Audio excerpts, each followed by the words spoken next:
ఏ భేదము లేదు, అందరూ పాపం చేసి దేవుడు అనుగ్రహించు మహిమను, హల్లెలూయా, ఏ భేదము లేదటండి. అందరూ పాపం చేసి దేవుడు అనుగ్రహించు మహిమను పొందలేకపోతున్నారు. దేవుని మహిమను కోల్పోయారు చాలా మంది. పాపం వలన మహిమను కోల్పోయాడు ఆదాము.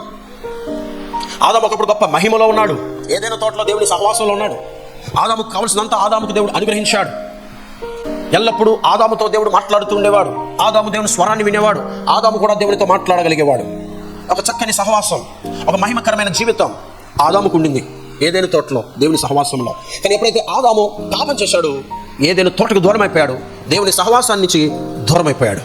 దేవుని మహిమను ఆదాము కోల్పోయాడు. ఇప్పుడు చెమట చిందించి తను కష్టపడాలి, కష్టపడి జీవించాలి. ఆ మాటలు ఆదికాండంలో మీరు చూడొచ్చు. ఇప్పుడు చెమటతోనే, కష్టంతోనే తను బ్రతకాలి.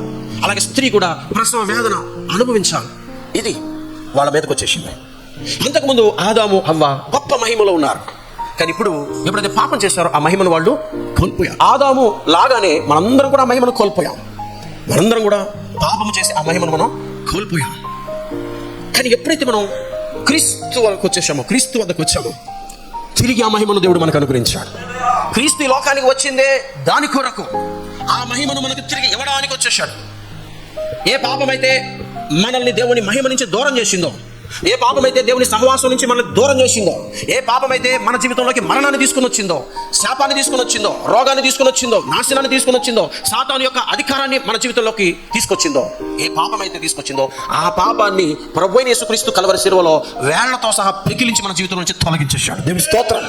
ఇప్పుడు పాపము తొలగిపోయింది కాబట్టి ఇప్పుడు తిరిగి ఆ మహిమను దేవుడు మనకు అనుగ్రహించాడు. దేవునికి స్తోత్రం కలుగును గాక. అర్థం చేసుకోండి. పాపం వలన మనిషి దేవుని మహిమను కోల్పోయాడు, దేవుని మహిమకు దూరమయ్యాడు. కానీ క్రీస్తు యేసునందున్న వారు తిరిగి ఆ మహిమను పొందుకున్నారు. ఒకసారి గట్టిగా చెప్పగలమా?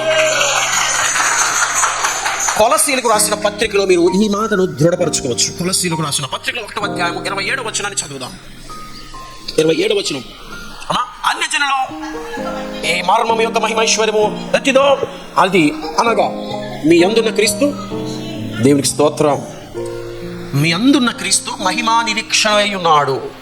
Christ in you the hope of glory. మీ అందున్న క్రీస్తు మహిమా నిరీక్షణ అయి ఉన్నాడు. చెప్పండి, నా యందున్న క్రీస్తు మహిమా నిరీక్షణ అయి ఉన్నాడు.